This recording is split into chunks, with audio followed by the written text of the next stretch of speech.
Well, I got to tell you, we are literally on the brink of World War III breaking out. And for the past month or so, my hair has been standing on end, and I am really concerned for the state of our world regarding World War III. And we've got a bumbling idiot in charge of the White House right now with his hand ready on the trigger. I mean, things can go from bad to worse in 1 second flat. And I believe that they are going from bad to worse in 1 second flat. I've got so much to show you in today's broadcast. But as a reminder, check out my sponsor at lisahavengold.com. If you guys have not converted your 401k or even gotten a 401k, now is absolutely the time to do that, especially before any kind of war or economic crisis breaks out. And right now they are giving away this 1/4 ounce gold coin that you see here with any approved plan over $50,000.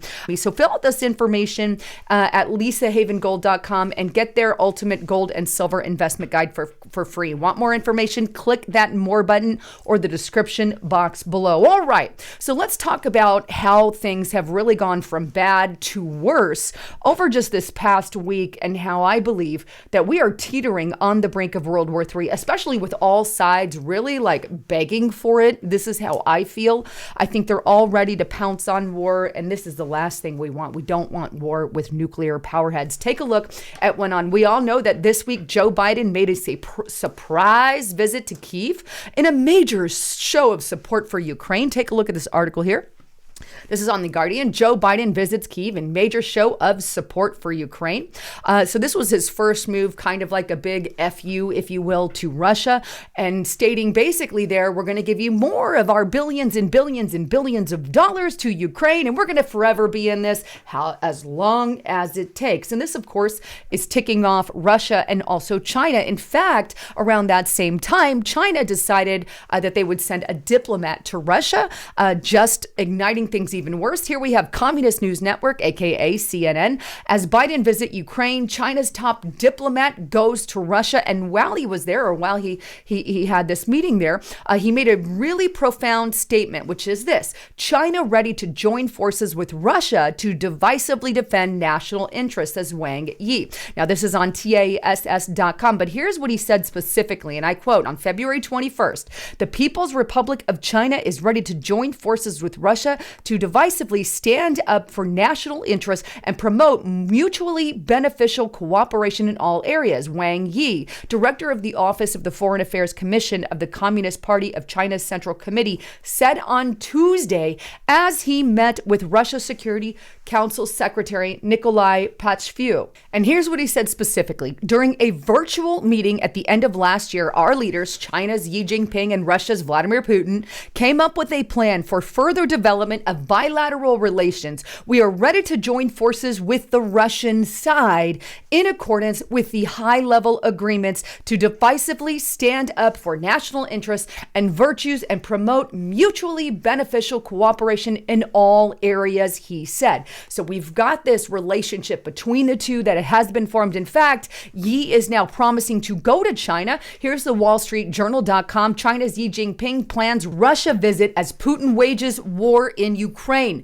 And I believe that visit is scheduled within the next couple of months. And I'm definitely going to keep an eye on this whole thing. What makes things even more chaotic is the fact that, well, while Biden was down there, it is being reported, supposedly, that a Satan II ICBM test was done by Russia. Take a look at this article on ZeroHedge.com.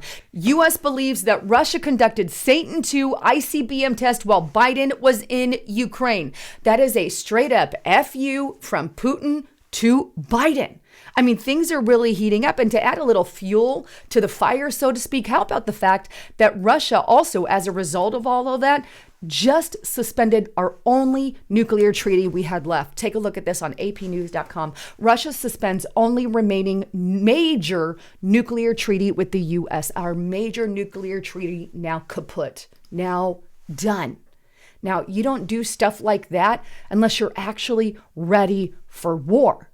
We are on the brink. The fact that Joe Biden keeps sending money like it's freaking candy, money that we don't have to send and nuclear military arsenal that we don't have to send because we could be looking at war with Russia and China, and yet he's giving it all away.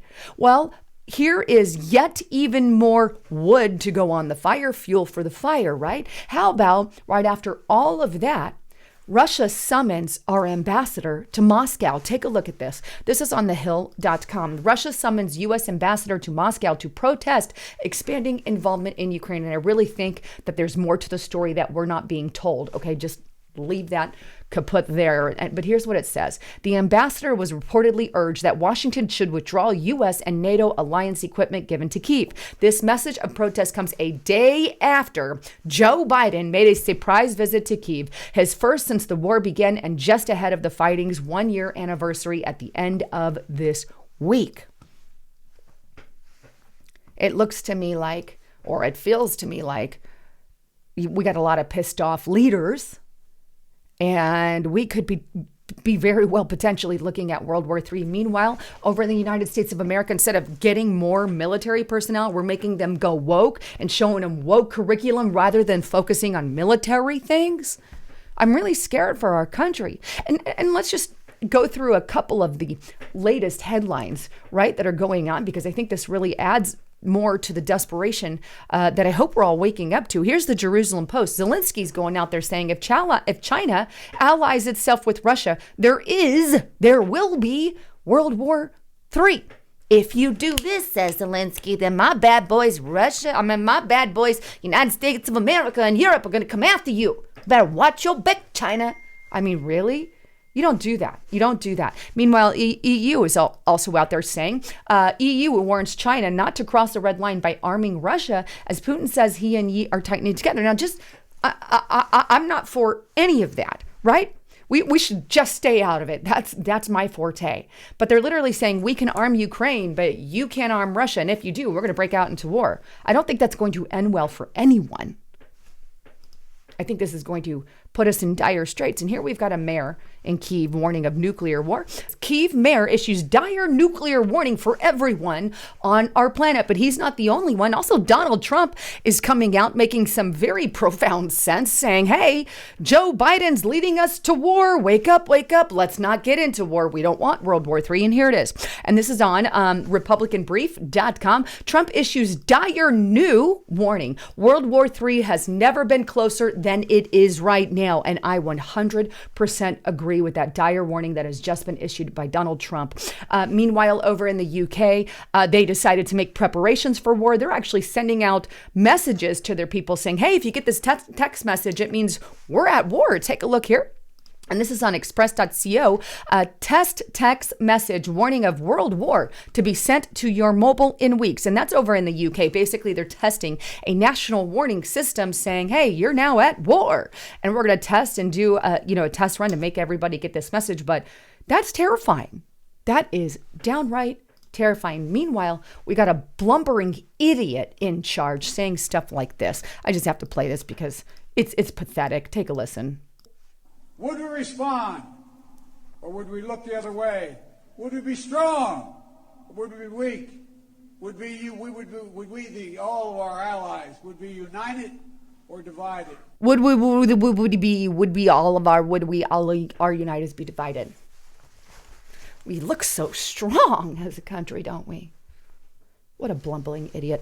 Anyway, I wanted to keep you in the loop for all of that. If you really want to keep in the loop of what's going on regarding this world war, you're going to have to sign up for restrictedrepublic.com. And I mean that with all sincerity. And right now we are basically giving it away. And there's not much longer I can do this. Use the coupon code FOREVER and the number 4, no spaces, forever4. Get it for $4 a month. We've been really touching base on alerts, keeping track of what's going on in Ohio, giving detailed information, because again, these are controlled platforms here on YouTube, social media. There's only so much that goes on here. So get over there. We are not funded by anybody but we, the people. We don't get funded by billionaires or anything like that. Fund us over mainstream media. Anyhow, I love all of you. Thanks again for tuning in. I'm Lisa Haven signing out.